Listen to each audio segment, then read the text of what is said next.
ఓం విఘ్నేశ్వరాయ నమః. ఓం శ్రీ గురుభ్యో నమః. ఓం దుందుర్గాయ నమః. ప్రేక్షక మహాశీలందరికీ నమస్కారం. కుంభరాశికి చెందిన జాతకులకి 2024 సంవత్సరం ఆగస్టు 1వ తేదీ నుంచి 15వ తేదీ వరకు ఉన్న ప్రథమ పక్షంలో గోచార ఫలితాలు ఎలాగుంటాయనే విషయాన్ని మనం తెలుసుకునే ప్రయత్నం చేద్దాం. ఈ కుంభరాశికి చెందిన జాతకులు అంటే ధనిష్ట నక్షత్రం 3-4 పాదాలు, శతభిషం నక్షత్రం 1-2-3 పాదాలు, 1-2-3-4 పాదాలు, అలాగే పూర్వాభాద్ర నక్షత్రం 1-2-3 పాదాలకు చెందిన వ్యక్తులు ఎవరైనా సరే ఈ కుంభరాశికి చెందిన జాతకులు అయి ఉంటారు. మరి ఈ కుంభరాశికి చెందిన జాతకులకి ఆగస్టు 1వ తేదీ నుంచి 15వ తేదీ వరకు ఉన్న ప్రథమ పక్షంలో గోచార ఫలితాలు ఎలాగుంటాయనే విషయాన్ని మనం తెలుసుకుందాం. ముందుగా గ్రహస్థితిని కనుక మనం ఒకసారి కనుక పరిశీలన చేస్తే జన్మరాశిలోనే శని వక్రించి సంచారం చేస్తున్నాడు. ద్వితీయంలో రాహువు, చతుర్థంలో కుజగురులు, అలాగే షష్టమంలో రవి, సప్తమంలో శుక్రబుధులు, అష్టమంలో కేతువు సంచారం చేస్తున్నారు. అలాగే ఆగస్టు 5వ తేదీన బుధుడు వక్ర ఆరంభాన్ని ప్రారంభిస్తాడు. ఆగస్టు 5వ తేదీన ఉదయం 10:25 సింహరాశిలో మకర నక్షత్రం 3వ పాదంలో ఆయన వక్రాన్ని ప్రారంభిస్తాడు.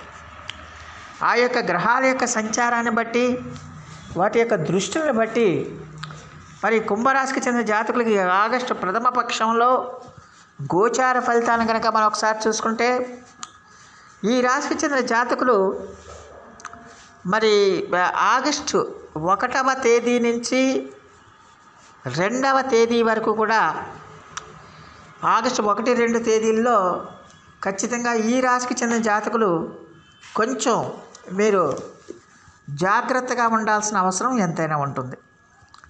ముఖ్యంగా ఆరోగ్య విషయంలో కానీ, లేకపోతే మీ చేష్టల విషయంలో కానీ, అలాగే ధన వ్యయానికి సంబంధించిన విషయాల్లో కానీ కొంచెం జాగ్రత్తగా ఉండాలి. ఖర్చులు పెరుగుతాయి. అలాగే చేయాల్సిన పనుల్లో చిన్న చిన్న ఇబ్బందులు కానీ, ఆటంకాలు కానీ రావడానికి అవకాశం ఉంటుంది. మీరు సరైన సమయంలో సరైన సమయానికి మీరు పనులు పూర్తి చేయకపోవడం వల్ల మీరు కొంచెం మానసికంగా ఆందోళనకు గురయ్యే అవకాశాలు ఉంటాయన్న విషయాన్ని ఈ కుంభరాశికి చెందిన జాతకులు తెలుసుకోవాల్సిన అవసరం ఎంతైనా ఉంటుంది. అలాగే ఈ రాశికి చెందిన జాతకులకి 3వ తేదీ నుంచి 5వ తేదీ మధ్యాహ్నం వరకు కూడా చాలా వరకు అనుకూలమైన ఫలితాలు ఉంటాయి. ఖచ్చితంగా కూడా ఆరోగ్యం, గతంలో మీరు అనారోగ్య సమస్యలతో బాధపడితే ఆ అనారోగ్య సమస్యల నుంచి మీకు సాంత్వన లభిస్తుంది.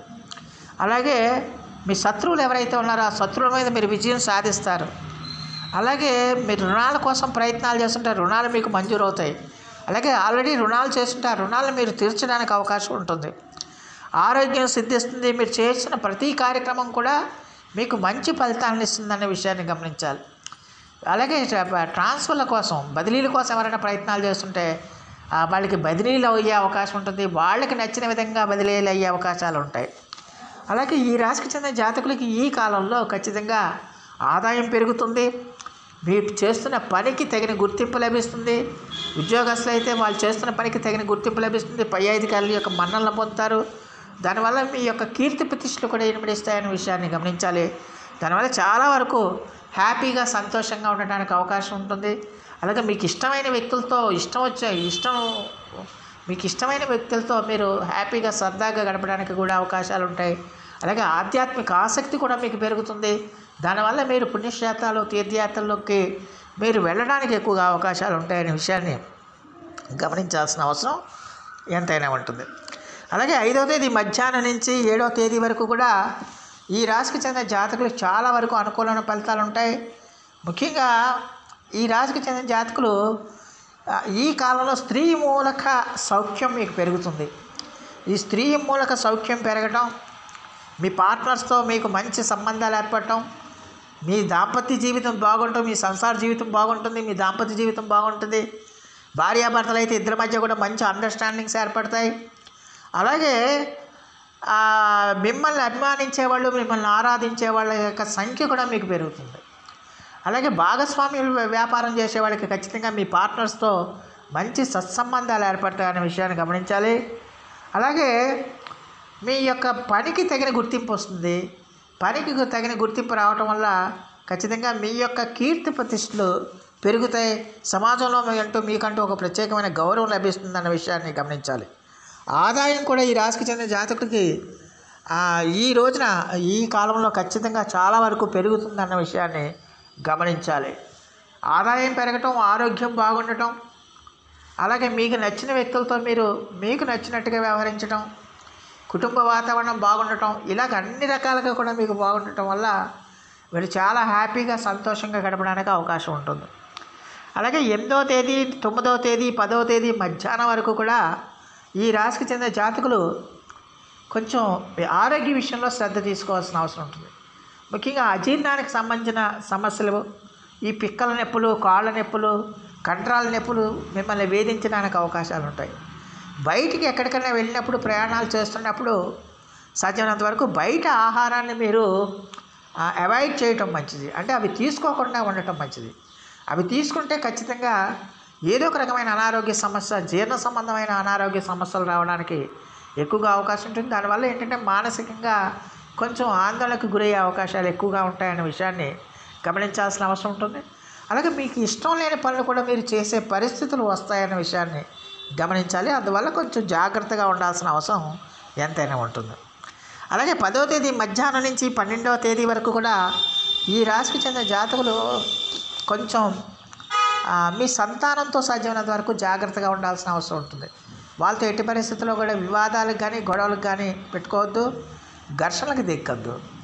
అలాగే దూర ప్రయాణాలు కూడా మీరు చేయడానికి అవకాశాలు ఉంటాయి. సాధ్యమైనంత వరకు మీ నోటిని అదుపులో ఉంచుకోవాల్సిన అవసరం ఉంటుంది. అలాగే మీ యొక్క తండ్రి గారి సంబంధమైన బంధువర్గం ఏదైతే ఉంటుందో వాళ్ళతో మీరు చాలా జాగ్రత్తగా ఉండాలి. వాళ్ళతో ఎలాంటి గొడవలకు కానీ, వాగ్వివాదాలకు కానీ దిక్కండి. అలాగే మీ తండ్రి గారితో కూడా మీరు ఎలాంటి గొడవలకు కానీ, వాగ్వివాదాలకు కానీ దిక్కండి. కొంచెం మీ నోటిని అదుపులో ఉంచుకోవాలి. సంయమనం పాటించాల్సిన అవసరం ఎంతైనా ఉంటుందన్న విషయాన్ని గమనించాలి. అలాగే 13వ తేదీ నుంచి 15వ తేదీ వరకు కూడా ఈ రాశికి చెందిన జాతకులకు చాలా వరకు అనుకూలంగా ఉంటుంది. ఇష్ట కార్యసిద్ధి కలుగుతుంది. మీరు అనుకున్న పనులన్నీ కూడా అనుకున్నట్టుగా మీరు పూర్తి చేస్తారు. ఆరోగ్యం బాగా సహకరిస్తుంది. అలాగే ఉద్యోగస్తులకి చాలా వరకు ఉద్యోగ ప్రాంతాల్లో వాళ్ళకి తగిన గుర్తింపు లభిస్తుంది. వాళ్ళ ప్రతిభా పాఠ వాళ్ళని గుర్తిస్తారు. వాళ్ళకి ప్రమోషనల్ ఇంక్రిమెంట్లు కూడా రావడానికి అవకాశం ఉంటుంది. వ్యాపారస్తులకు కూడా వాళ్ళు పెట్టిన పెట్టుబడికి మంచి లాభాలు వస్తాయి. అలాగే మీరు బంధువుల ఇళ్ళకి వెళ్తారు, వాళ్ళు మీ ఇళ్ళకి వస్తారు. మీ కోరిన వస్తువులను మీరు సేకరించుకోవడానికి కూడా అవకాశం ఉంటుంది. సుఖం బాగా పెరుగుతుంది. అలాగే మీ కీర్తి ప్రతిష్టలు, గౌరవ మర్యాదలు కూడా విపరీతంగా పెరుగుతాయి. అలా చాలా వరకు అనుకూలంగా ఉంటుందన్న విషయాన్ని గమనించాల్సిన అవసరం ఉంటుంది. మొత్తం మీద చూస్తే కుంభరాశి వాళ్ళకి ఈ ఆగస్టు నెలలో చాలా వరకు అనుకూలమైన ఫలితాలే ఎక్కువగా సూచిస్తున్నాయనే విషయాన్ని గమనించాల్సిన అవసరం ఎంతైనా ఉంటుంది. అయితే 5వ తేదీ నుంచి బుధుడు మీకు ఆయన వక్రారంభాన్ని ప్రారంభిస్తాడు. ఈ వక్రారంభాన్ని ఇప్పుడు బుధుడు కుంభరాశి వాడికి 7వ స్థానంలో ఉన్నాడు. ఈ వక్రారంభాన్ని ప్రారంభించినప్పటికంటే ఆయన దృష్టి అంతా కూడా 6వ స్థానం మీద పడుతుంది. ఖచ్చితంగా కూడా ఈ వాత రోగాలకు సంబంధించి, ఆకస్మిక కలహాలకు సంబంధించి, బంధు విరోధాలకు సంబంధించి మీరు కొంచెం జాగ్రత్తగా ఉండాల్సిన అవసరం ఎంతైనా ఉంటుంది. అలాగే వేడి సంబంధమైన సమస్యలు కూడా రావడానికి అవకాశం ఉంటుంది. కాబట్టి కొంచెం జాగ్రత్తగా ఉండాలి. అలాగే మిగతా కార్యక్రమాల్లో మాత్రం ఖచ్చితంగా కూడా మీకు చాలా వరకు అనుకూలమైన ఫలితాలు రావడానికి అవకాశం ఉంటుంది. శత్రువుల మీద విజయం సాధిస్తారు. అలాగే ఖచ్చితంగా వ్యాపారం బాగుంటుంది, శత్రువుల మీద విజయం సాధిస్తారు. అన్ని రకాలుగా కూడా మీకు బాగుంటుంది అన్న విషయాన్ని గమనించాలి. అయితే 7వ స్థానంలో ఉన్న శుక్రుడు వల్ల ఏంటంటే సాధ్యమైనంత వరకు అభిప్రాయ భేదాలు రాకుండా చూసుకోవాల్సిన అవసరం ఎంతైనా ఉంటుంది. మీ యొక్క జీవిత భాగస్వామికి అనారోగ్య సూచనలు ఎక్కువగా కనిపిస్తున్నాయి కాబట్టి కొంచెం జాగ్రత్తగా ఉండాల్సిన అవసరం ఉంటుంది. కోపాన్ని మీరు అదుపులో ఉంచుకోవాలి. అలాగే స్త్రీ సంబంధమైన అంటే ఇతరత్ర ఇల్లీగల్ కాంటాక్ట్స్ మెయింటైన్ చేసేవాళ్ళు ఎవరైనా సరే ఖచ్చితంగా వాళ్ళకి ఏదైనా అనారోగ్య సమస్యలు వచ్చే అవకాశాలు ఉంటాయి కాబట్టి కొంచెం జాగ్రత్తగా ఉండాల్సిన అవసరం ఎంతైనా ఉంటుంది. మొత్తం మీద చూస్తే కుంభరాశి వాళ్ళకి ఈ ఆగస్టు నెల ప్రథమ పక్షంలో చాలా వరకు పరిస్థితులన్నీ కూడా చాలా అనుకూలంగా ఉంటాయనే విషయాన్ని గమనించాలి. మరి ఈ రాశికి చెందిన జాతకులు మరిన్ని మంచి ఫలితాల కోసం, మరిన్ని సత్ఫలితాల కోసం ప్రతిరోజు కూడా మీరు విష్ణు సహస్రనామ పారాయణం చేయండి. అలాగే శ్రీ మహాలక్ష్మి అమ్మవారిని ఆరాధించండి. ఖచ్చితంగా కూడా మీ పరిస్థితులన్నీ కూడా చాలా వరకు మీకు అనుకూలిస్తాయనే విషయాన్ని గమనించాలి. సో ఆ దేవదేవుడు మీ అందరికీ కూడా ఆయుర ఆరోగ్య ఐశ్వర్యాలు ఇవ్వాలని మనస్ఫూర్తిగా వేడుకుంటూ, ఈ నా వీడియో కనుక మీకు నచ్చితే లైక్ చేయండి, షేర్ చేయండి, కామెంట్ చేయండి, సబ్స్క్రైబ్ చేయండి. సర్వేజన సుఖనో భవంతు. నమస్కారం.